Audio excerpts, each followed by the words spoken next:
Na verdade, nós temos uma série de anomalias que nos jogam na armadilha dos juros elevados e que nos tornam um país único no mundo, né? Por quê? Porque você tem outros países com inflação igual ou superior ao do Brasil. O caso da Rússia, que está com mais de 10%, a Índia, até bem pouco tempo atrás, tinha uma inflação de 8%.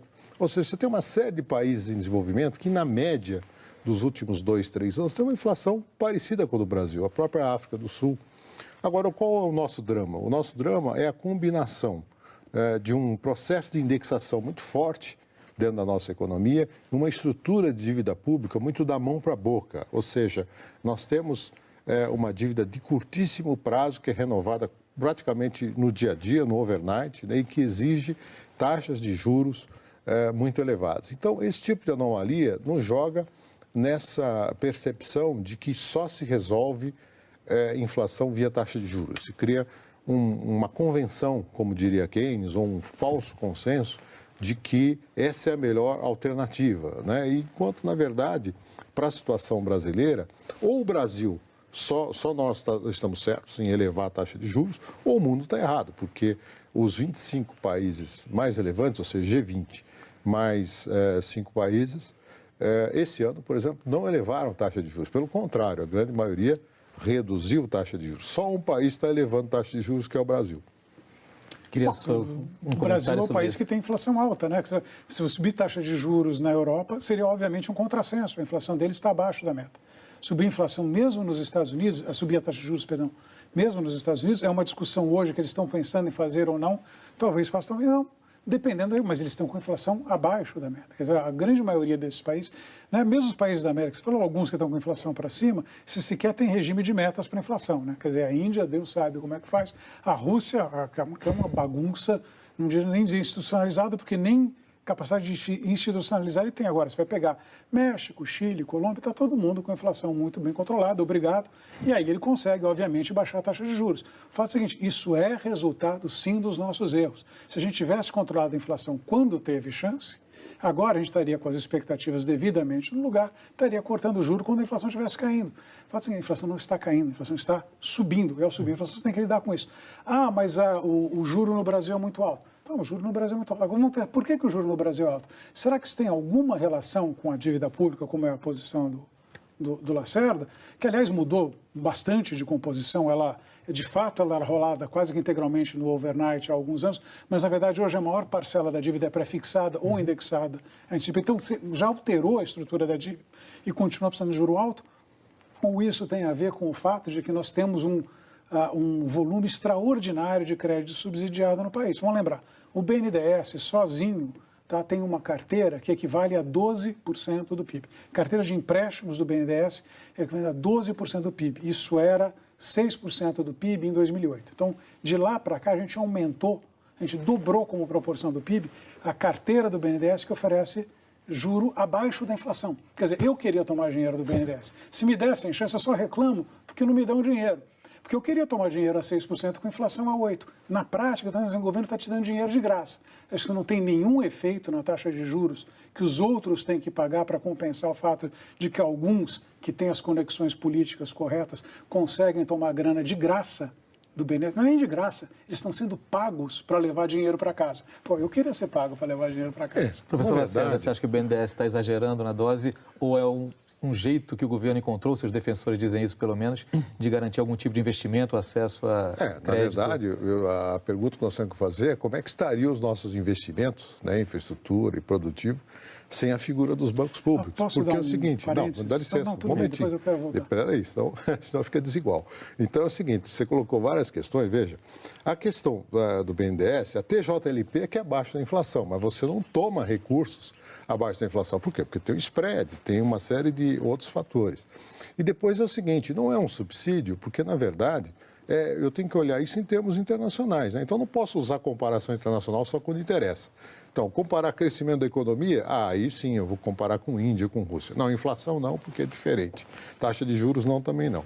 Então, aí eu tenho que considerar o seguinte, quer dizer, na verdade, a anomalia nossa é que nós temos um juro de mercado muito elevado e não há crédito no Brasil, especialmente de longo prazo. Por quê? O grande negócio o melhor negócio no mundo é comprar título público brasileiro. Você tem liquidez, rentabilidade, né? E com um relativo grau de segurança. Então, isso distorce completamente o mercado, né? E a figura dos bancos públicos, nesse sentido, ela muito mais corrige essas distorções do que é causa, efetivamente, da anomalia. Olha, eu discordo disso, porque tem um trabalho importante, eu vou fazer aqui propaganda do INSPER, né? O professor Sérgio Lazzarini, lá no INSPER, fez um trabalho profundo a esse respeito, exatamente examinando qual que é o efeito dos empréstimos dos bancos públicos, em particular do BNDES, sobre investimento. E o que o trabalho do Lazzarini fez, que foi um trabalho, não vi ninguém fazer com a profundidade que ele fez, só que não tem efeito sobre o nível de investimento. O que basicamente acontece é uma substituição de uma fonte por outra. E, na verdade, que o melhor negócio do mundo é o título público brasileiro. O melhor negócio do mundo é tomar dinheiro do BNDES e comprar título público brasileiro. Aí, sim, você consegue fazer uma grana ainda melhor. Obviamente, tem subsídio. Pô, ganhar dinheiro abaixo da taxa de inflação, pô, quem não quer? Eu quero, é dinheiro de graça. Na verdade, o efeito de substituição é exatamente por esse. Quer dizer, na verdade, depois da crise, os bancos privados retraíram seus empréstimos, entraram os bancos públicos, ocuparam o lugar. Substituição, né? O cara investe o mesmo e simplesmente troca a fonte. Empresas que têm acesso ao mercado de capitais no Brasil conseguem fazer. A Petrobras, que teria acesso ao mercado de capitais no Brasil ou fora, tomou dinheiro do BNDES. Sim, empresas que foram escolhidas como campeãs nacionais, que são empresas grandes, elas têm acesso a bancos, têm acesso ao BNDES.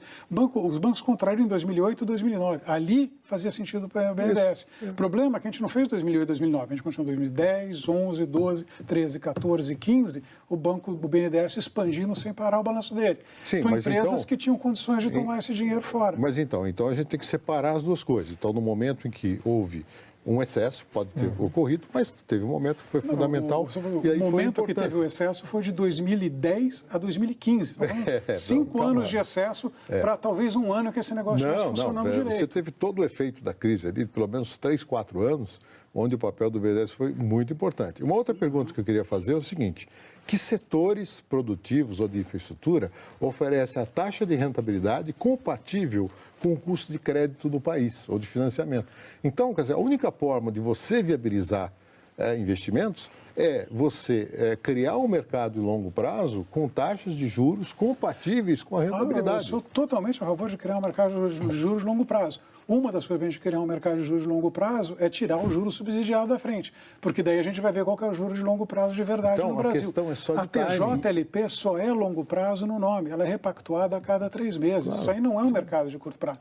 A gente tinha um problema de mercado de juros de longo prazo quando a gente tinha uma inflação alta e imprevisível. Aí, obviamente, não tem mercado que sobreviva. A partir do momento que a gente baixou isso, a gente tinha todas as condições de mudar isso. Agora, a gente não conseguiu tirar o subsídio que existe nas taxas de juros. Aí você precisa dava para mudar? Seria o caso de mudar? Não, eu vejo aqui uma concordância. A questão é só da ordem dos fatores. No caso, altera o produto. Então, na verdade, o que o Schwarzman está dizendo é o seguinte: então, tem que tirar os bancos públicos para deixar o mercado funcionar. O que estou dizendo é o seguinte: enquanto você tiver anomalia, você precisa, sim, de uma estrutura de crédito público para garantir que haja o funcionamento do crédito de longo prazo. Então, você tem que trabalhar nessas duas perspectivas, tanto do curto, médio e longo prazo, para fazer a transição. O que não dá é você retrair os bancos públicos ao mesmo tempo, elevar a taxa de juros e contrair base monetária, né, de forma a não expandir o próprio funcionamento do mercado, que aí você trava o mercado. Há ambiente para isso? Eu acredito que não. A verdade é o seguinte: é um tabu nesse país falar de BNDES. Vamos dizer, eu vejo a Fiesp soltar uma nota raivosa toda vez que sai um resultado do Copom. Não é nada perto do dia que subirem para valer a TJLP, porque está todo mundo financiado nisso. A verdade é o seguinte: acostumou-se a viver à base de subsídio. Enquanto não tirar o subsídio, a gente vai continuar com o juro alto aqui. Então, o meu desafio é o seguinte: então, vamos fazer o seguinte, vamos tirar o subsídio. Eu garanto que a taxa de juros de longo prazo vai cair. Vai cair. Não vai cair pouco. Quer dizer, quando você tenta entender por que o Brasil tem juro alto, você tem que falar o que o Brasil é diferente do resto.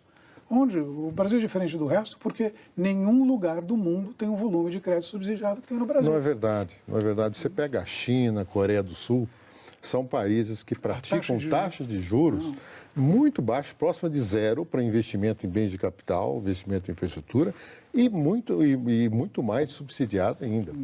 Essa discussão aqui, a gente pode levar ela ad infinitum, quase que acho difícil que a gente chegue numa concordância.